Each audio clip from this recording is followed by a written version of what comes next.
Medical पाठशाला। Hello friends, आज की वीडियो में हम देखेंगे टिश्यू रिपेयर या हीलिंग। आपको पता होगा कि क्या होता है इसका मतलब। हीलिंग यानी ज़ख्म का भरना, ठीक होना। ये क्या होता है? अभी तक इन्फ्लेमेशन पढ़ रहे थे। इन्फ्लेमेशन के बाद अब बॉडी की ये जिम्मेदारी है कि उसको ठीक करे, वहाँ पर जो चीज़ें ख़राब हो गई हैं। इसकी डेफिनेशन पढ़ लेते हैं कि it is body's response to injury to restore the normal structure and function. यानी इंजरी के खिलाफ जो है बॉडी का एक रिस्पॉन्स है, क्या करने के लिए? नॉर्मल स्ट्रक्चर और फंक्शन को रीस्टोर कर ले, जैसा पहले उस जगह का स्ट्रक्चर था और फंक्शन था उसको रीस्टोर कर दे। इसके लिए दो प्रोसेस होते हैं, एक रीजनरेशन, दूसरा है रिपेयर। रीजनरेशन की मैं डेफिनेशन पढ़ देता हूँ अर्शमोहन में जो लिखी है। When healing takes place by proliferation of surrounding damaged specialised cells, usually it results in complete restoration of the original tissues. इसका मतलब ये हुआ कि जो जहाँ पे इंजरी हुई है उसके चारों तरफ जो ठीक वाले सेल्स होते हैं उनका प्रोलिफरेशन होने लगता है। जो चीज़ अभी अनडैमेज्ड जो सेल्स हैं, जो डैमेज नहीं हुए थे, उनका जो है प्रोलिफरेशन होगा, बहुत ज़्यादा मल्टीप्लिकेशन होगा, डिवीज़न होगा। उनकी संख्या इतनी बढ़ेगी कि जो बीच में सेल्स जो खराब हो गए थे उनको घेर लेंगे और पूरे का पूरा जो ओरिजिनल टिश्यू होगा कंप्लीटली उसको रिस्टोर कर देगा, पूरा भर जाएगा जख्म। तो ये प्रोलिफरेशन होता है आसपास के सेल्स का। फिर क्या होगा? वहाँ पे रिपेयर होगा।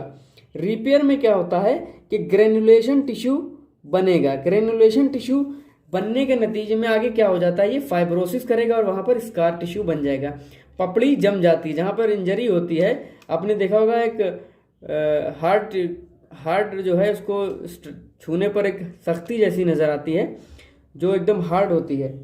क्या होता है? वो स्कार टिश्यू होता है, क्योंकि वहाँ पे ग्रेनुलेशन टिश्यू बना, फिर उसमें आगे फाइब्रोसिस हुई, बाद में वो स्कार बन जाता है। फिर बाद में वो स्कार गायब हो जाता है और जो स्किन होती है या जो सरफेस होगी जैसी की तैसी नॉर्मल हो जाती है। अब हम रीजनरेशन देखेंगे। रीजनरेशन में क्या होता है? इससे पहले हम ये देख लें कि हमारी बॉडी में 3 तरह के सेल्स होते हैं डिवीज़न की कैपेसिटी के हिसाब से। कुछ लेवाइल सेल्स होते हैं, यानी वो सेल्स जो हमेशा डिवाइड करते रहेंगे थ्रू आउट द लाइफ, इनका डिवीज़न कभी नहीं रुकता है। स्टेबल सेल्स का मतलब ये है, ये स्टेबल रहते हैं, ऐसे नहीं डिवाइड करेंगे जब तक उन्हें कोई खास स्टिमुलस ना मिले। इसका एग्जांपल है स्टेबल सेल के लिवर सेल्स जैसे हैं। लिवर सेल है, किडनी है, पैनक्रियाज है, इनमें अगर कोई स्टिमुलस मिलेगा तभी ये डिवाइड करेंगे, वरना डिवाइड नहीं करेंगे। अब ये परमानेंट सेल्स होते हैं जैसे न्यूरॉन सेल्स हैं, तो ये कभी भी डिवाइड नहीं करते हैं। ये इनकी जो डिवीज़न की जो एबिलिटी होती है वो लॉस कर चुके होते हैं। अब हम देखेंगे रीजनरेशन में क्या होता है। रीजनरेशन में 2 प्रोसेस होते हैं। Proliferation of the original cells. Original cells कौन से? जो आसपास इंजरी के आसपास जो ओरिजिनल सेल्स हैं एंड डैमेज सेल्स हैं, उनका प्रोलिफरेशन होगा। क्या होगा? मल्टीप्लिकेशन बहुत ज़्यादा होगा, ताकि उसके जो गैप बन गया बीच में, मान लिया ये इंजरी हुई है और इसके आसपास ये सारे सेल्स अच्छे सेल्स हैं, तो इनका डिवीज़न इतना ज़्यादा तेज़ी से होगा कि इस इंजरी वाले जगह को ये घेर लेंगे, फिर वहाँ पे उसको रीस्टोर कर देंगे, उस गैप को कवर कर देंगे। तो इस एक चीज़ तो ये होती है, ओरिजिनल सेल्स का प्रोलिफरेशन होगा और उस गैप को कवर कर देंगे। दूसरी चीज़ क्या होगी कि प्रोलिफरेशन ऑफ माइग्रेटेड सेल्स। जो सेल्स आए हैं माइग्रेटेड सेल, दूसरी जगह से सेल माइग्रेट होकर के यहाँ पर आएंगे, तो उनका क्या होगा? डिवीज़न होगा। फिर उसके बाद उनका डिफ्रेंसिएशन होगा, उस जगह के एतबार से, जगह के हिसाब से वैसे सेल्स उसमें कन्वर्ट हो जाएंगे, उनका स्ट्रक्चर, और उनका मैचुरेशन होगा, ताकि उस जो है ओरिजिनल टिश्यू को रिकन्स्टिट्यूट कर दें, दोबारा से उसको ओरिजिनल टिश्यू को बना दें। अब हम रिपेयर देखेंगे। रिपेयर का मतलब ये होता है कि इंजर्ड टिश्यू का रिप्लेसमेंट हो जाना। जो टिश्यू इंजर होगा वो रिप्लेस हो जाएगा एक दूसरे फाइब्रस टिश्यू के साथ। Replacement of injured tissue bye fibrous tissue. मान लिया यहाँ पर कहीं पर ये इंजरी हुई थी, यहाँ पे इंजरी हट करके अब यहाँ पे जो सेल्स नए बनेंगे वहाँ पे फाइब्रोसिस हो जाएगी, फाइब्रस टिश्यू डेवलप हो जाएगा और इसको हम बोलेंगे रिपेयर। अब ये 2 प्रोसेस में होता है, एक है ग्रेनुलेशन टिश्यू फॉर्मेशन और वुंड कॉन्ट्रैक्शन एंड स्ट्रेंथ। अब हम पहले देखेंगे ग्रेनुलेशन टिश्यू फॉर्मेशन। अब देखने जा रहे हैं ग्रेनुलेशन टिश्यू फॉर्मेशन जो है ये 4 स्टेप में कंप्लीट होता है। पहले ब्लीडिंग फेस आता है, फिर इन्फ्लेमेटरी फेस, प्रोलिफरेटिव फेस और रीमॉडलिंग फेस। ब्लीडिंग फेस क्या होता है, इंजरी जैसे ही हुई कहीं पर तो ब्लीडिंग शुरू हो जाती है, जो कुछ घंटों के बाद या मिनटों के बाद क्या होता है, ब्लीडिंग स्टॉप हो जाती है, क्लॉटिंग हो जाती है। ये हो गया ब्लीडिंग फेस में, कुछ खास नहीं है, इतना ही है। इन्फ्लेमेटरी फेस हम पढ़ चुके हैं, इन्फ्लेमेशन, इसमें क्या होता है, वहाँ पर इन्फ्लेमेशन शुरू होता है तो सबसे पहले तो क्लॉटिंग होती है, क्लॉटिंग के बाद अब वहाँ पर फाइब्रिन और फाइब्रोनेक्टिन बनेगा और वहाँ पर इन्फ्लेमेटरी सेल्स आकर के इकट्ठा होंगे, जैसे PMN है और दूसरे सेल्स हैं, केमिकल मीडिएटर्स आएंगे, इन सब जैसे मैक्रोफेज है, मोनोसाइट है, ये सब चीज़ें वहाँ पे इकट्ठा होंगी। साथ ही साथ वहाँ पर क्या रिलीज होता है, प्रोटियोलाइटिक एंजाइम्स निकलते हैं, मैक्रोफेज निकालते हैं। तो प्रोटियोलाइटिक एंजाइम्स क्या करेंगे, वहाँ पर जो डेब्रिस है, जो ख़राब चीज़ें, डेड हैं, डाइंग सेल्स हैं, फाइब्रिन है, मेश है, क्लॉट है, उस सबको क्लियर आउट कर देगा। तो यहाँ पर क्लियर लास्ट तक क्या होगा, सब कुछ साफ हो जाएगा इसके प्रो इन्फ्लेमेटरी फेस के लास्ट तक। अब हम प्रोलिफरेटिव फेस और रीमॉडलिंग फेस को अच्छे से पढ़ेंगे। ग्रेनुलेशन टिश्यू का जो तीसरा फेस है वो हम देख रहे हैं, क्या है वो, प्रोलिफरेटिव फेस। ठीक है, तीसरा फेस है प्रोलिफरेटिव फेस। इन्फ्लेमेशन भी खत्म हो गया, वहाँ के जो डेब्रिस थे वो सब क्लियर आउट हो गए। अब वहाँ पर प्रोलिफरेशन शुरू होगा। प्रोलिफरेशन शुरू होना कब शुरू होगा, इंजरी के 1 से 2 दिन के अंदर ही ये शुरू हो जाएगा और इसका जो पीक लेवल होगा सबसे ज़्यादा जो है 2 से 3 हफ्ते तक जाते जाते बहुत ज़्यादा वहाँ पर प्रोलिफरेशन हो चुका होगा। ये जो है इसमें 2 चीज़ें होती हैं, एक तो एंजियोजेनेसिस है, मैं अभी बता रहा हूँ, और दूसरा है फाइब्रोजेनेसिस, वो अभी बताऊंगा इसके बाद। एंजियोजेनेसिस का मतलब होता है, उसको हम नियोवैस्कुलराइजेशन भी कहते हैं, यानी नई नई वेसल्स का बनना। नियो मतलब न्यू, वेसल्स, वैस्कुलराइजेशन यानी वेसल्स का बनना। तो इसमें क्या होता है, जो इंजर्ड ब्लड वेसल्स हैं आसपास की, उनके एंडोथीलियल सेल्स से, उनके एंडोथीलियल सेल्स का प्रोलिफरेशन होगा, मल्टीप्लिकेशन होगा, उनका डिवीजन होगा, बहुत ज़्यादा संख्या में ये डिवाइड करेंगे। इसके लिए जो है, इसके जो एंजियोजेनेसिस का जो प्रोसेस है, स्टिमुलेट करने के लिए कुछ प्रोटियोलिटिक डिस्ट्रक्शन होता है बेसमेंट मेम्ब्रेन का। प्रोटियोलिटिक क्या हो जाता है, प्रोटियोलिटिक एंजाइम के जरिए बेसमेंट मेम्ब्रेन टूट जाती है, फिर उसी से जो है स्टिमुलेट होता है। इसके लिए कुछ फैक्टर्स जिम्मेदार होते हैं, जो फैक्टर्स इसमें हेल्प करते हैं, जैसे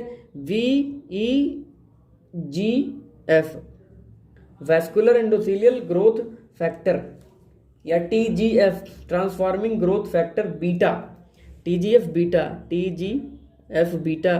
ये जो है ट्रांसफॉर्मिंग ग्रोथ फैक्टर बीटा, ये सारे फैक्टर्स जो हैं मदद करते हैं एंजियोजेनेसिस में।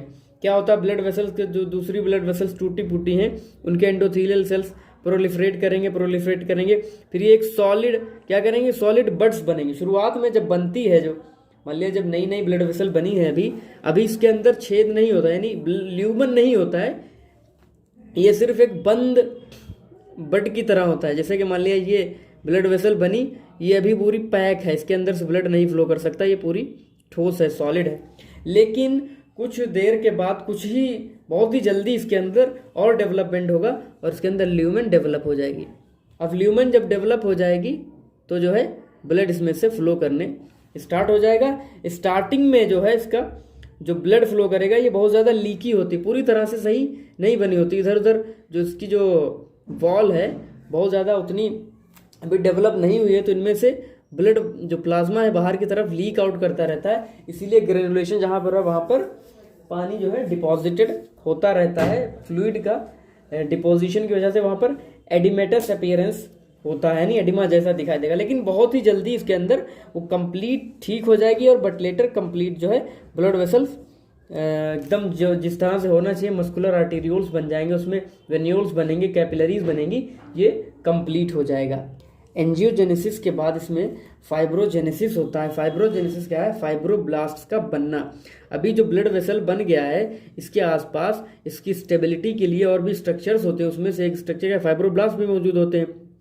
तो ये फाइब्रोब्लास्ट जो है, ये फाइबर्स हैं एक तरह के, तो ये फाइब्रोब्लास्ट बनते हैं यहाँ पर इसके इर्द गिर्द, ब्लड वेसल के इधर उधर। सबसे पहले क्या होता है, टाइप 3 कोलेजन फाइब्रिल्स दिखाई देता है, ये बनता है टाइप 3 कोलेजन फाइब्रिल्स। लेकिन कुछ देर के बाद कोलेजिनेज एंजाइम आएगा, वो इसको डाइजेस्ट कर देगा, इसको खत्म कर देगा टाइप 3 को, और वहाँ पर टाइप 1 कोलेजन आकर के उसको रिप्लेस कर देगा। अब टाइप 1 कोलेजन ही वहाँ पर रहेगा। जो नए वाले फाइब्रोब्लास्ट बने होते हैं अभी ताज़े ताज़े, तो वो अभी उनकी जो अभी जो उनका जो हार्डनेस है वो फाइब्रोब्लास्ट और स्मूथ मसल सेल के बीच में होती है। ना ज़्यादा फाइब्रोब्लास्ट की तरह सख्त है और ना ही ज़्यादा स्मूथ मसल की तरह मुलायम है। रीमॉडलिंग फेज देख रहे हैं। रीमॉडलिंग फेज ये आखिरी फेज है। इस दौरान क्या होता है कि जो प्रोलिफरेशन फेज ये कब हो रहा होता है? जब प्रोलिफरेशन फेज हमने अभी पीछे पढ़ा, जब ये पीक पर होता है, जैसे 2 से 3 हफ्ते तक, 2 से 3 हफ्ते बाद या 2 या 3 हफ्ते के दरमियान, इंजरी से 2 हफ्ते बाद जो प्रोलिफरेशन हो रहा है, ब्लड वेसल्स बन रही, फाइब्रोब्लास्ट बन रहा है, वो बहुत तेज़ी से हो रहा होता है। उसी दौरान उसी टाइम पर रीमॉडलिंग शुरू हो जाती है। रीमॉडलिंग में क्या क्या होता है? इसमें जो है 2 चीज़ें होती हैं। रिफाइनमेंट होगा किसका? कोलेजन का और वहाँ के एक्स्ट्रा सेलुलर मैट्रिक्स का। अच्छा, रीमॉडलिंग का मतलब ये है कि यहाँ पर रीमॉडलिंग का मतलब ये है कि उसको दोबारा से शेप देना, वहाँ पर जो चीज़ें बन गई हैं उसमें से कुछ घटाना और कुछ जो बन गया उसको ठीक करना। क्या होता है? कोलेजन फाइबर्स जो हैं, सबसे पहले वहाँ पर टाइप 1 कोलेजन फाइबर्स, टाइप 3 जो बना था, इससे पहले हमने पढ़ा था कौन से फेज में? प्रोलिफरेटिव फेज में, कि टाइप 3 पहले बनता है, उसके बाद टाइप 1 आकर के उसको रिप्लेस कर देता है। तो टाइप 1 जो कोलेजन फाइब्रिल है ये ज़्यादा, इसमें क्रॉस लिंकिंग ज़्यादा होती है। क्रॉस लिंकिंग का मतलब होता है जैसे ये कोलेजन फाइबर्स में बहुत ज़्यादा इस तरह से लिंकिंग अगर हो जाए तो क्या है, इस उतना ही ज़्यादा ये मजबूत हो जाएगा, स्ट्रांग हो जाएगा। इसी वजह से ये बाद में टाइप 1 जो है बनता है। और दूसरी चीज़ क्या होती है, इसकी जो है टेंसाइल स्ट्रेंथ ज़्यादा होती है। टेंसाइल स्ट्रेंथ का मतलब होता है कोई मटेरियल, उसको इतना ज़्यादा उस पर वर्क लोड लगा दो कि जितना ज़्यादा लगा दो देर में टूटे वो। ठीक है, कोई मान लो धागा है या फिर कोई वायर है, उसको आप खींच रहे हैं बहुत ज़्यादा, दोनों तरफ से खींच रहे हैं बहुत ज़्यादा फोर्स लगा करके, तो एक दूसरा भी है वायर, उसको भी खींच रहे हैं बहुत ज़्यादा फोर्स लगा करके। जो पहले टूट गया तो उसकी टेंसाइल स्ट्रेंथ कम है, जो बाद में टूटा बहुत ज़्यादा उसने वर्कलोड उठा लिया तो उसकी टेंसाइल स्ट्रेंथ ज़्यादा है। इस तरह से होता है। और दूसरी चीज़ें इसमें क्या, एक्स्ट्रा सेलुलर मैट्रिक्स में जो कनेक्टिव टिश्यू बन गया है, ज़्यादा कैपिलरीज ज़्यादा बन गई हैं, जो एक्स्ट्रा बन गई, उनको कम किया जाएगा इस फेस में। ये चीज़ें कम होंगी। कोलेजन फाइबर में क्या होगा, उसका टेंसाइल स्ट्रेंथ बढ़ेगी, लिंकिंग ज़्यादा बढ़ेगी, टाइप 1 कोलेजन फाइबर्स पाया जा रहा होगा। यहाँ पर जाकर के स्कार जो है बन जाएगा। इस प्रोसेस को बोलेंगे, इस स्कार के बनने को बोलते हैं साइकेट्राइजेशन, CICATRISATION। अब लास्ट जो है वुंड जो है उसमें रिमॉडलिंग भी हो गई, सब कुछ हो गया। अब क्या बचा, उसमें कॉन्ट्रैक्शन होगा वुंड के अंदर और फिर स्ट्रेंथ उसकी बढ़ाई जाएगी। कॉन्ट्रैक्शन क्या होता है कि वुंड जो है साइज उसका छोटा होता है, वुंड जो है अपना साइज को छोटा करता है कॉन्ट्रैक्ट करके। वुंड में क्या होगा कि 2 से 3 दिन के बाद वुंड जो है कॉन्ट्रैक्ट करना शुरू कर देता है और 14वें दिन पर ये पूरी तरह से ये कॉन्ट्रैक्टेड हो चुका होता है। इसका जो साइज है, जो नॉर्मल साइज से इसका 80% जो है साइज घट चुका होगा एरिया के हिसाब से। ठीक है, कॉन्ट्रैक्टेड वुंड का फ़ायदा ये है कि अब जो है हमारी बॉडी को कम एरिया को ठीक करने की ज़रूरत पड़ेगी। पहले इतना बड़ा एरिया था, उसको ठीक करने के लिए ज़्यादा सेल्स की ज़रूरत पड़ेगी। अभी कॉन्ट्रैक्ट हो गया, छोटी सी जगह में हो गया वुंड जो है, अब ये जल्दी ठीक होगा, उतना टाइम नहीं लगेगा। ये हो गया वुंड कॉन्ट्रैक्शन। फिर क्या होगा, स्ट्रेंथ का मतलब ये है कि अब जो वुंड है कॉन्ट्रैक्शन हो गया, छोटा रह गया ठीक होने के लिए।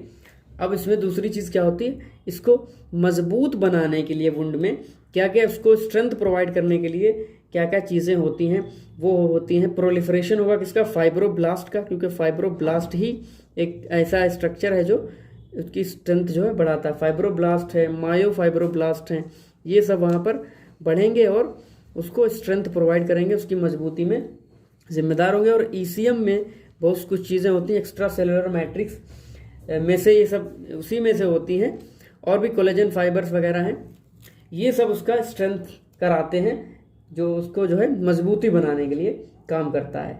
इसी जो है इसमें ये डिपेंड करता है कि वुंड की जो स्ट्रेंथ है किस पे डिपेंड करेगी, कि कहाँ पर किस साइड पे इंजरी हुई है, कितना डेप्थ ऑफ इंसिजन क्या है, मतलब कितना गहरा चोट लगी हुई है, कितने एरिया में वुंड है। अगर बहुत बड़ा वुंड है तो उसका जो स्ट्रेंथ होगी वो उतनी नहीं हो पाएगी। तो और दूसरी चीज़ ये है कि जब किसी को टाँके लगाए जाते हैं, जब 7वें दिन टाँके हटा दिए जाएंगे वुंड से, तो क्या होता है 10%, अभी 7वें दिन उसको सिर्फ स्ट्रेंथ जो है 10% ही होती है, लेकिन ये लगभग 3 महीने में ये जो है 80% तक इसकी स्ट्रेंथ हो जाती है, यानी वहाँ पे वो ना मजबूत सॉफ्ट हार्ड हो चुका होता है, जो आके आराम से बाद में रिकवर हो जाएगा, जैसा पहले था वैसा। Thank you.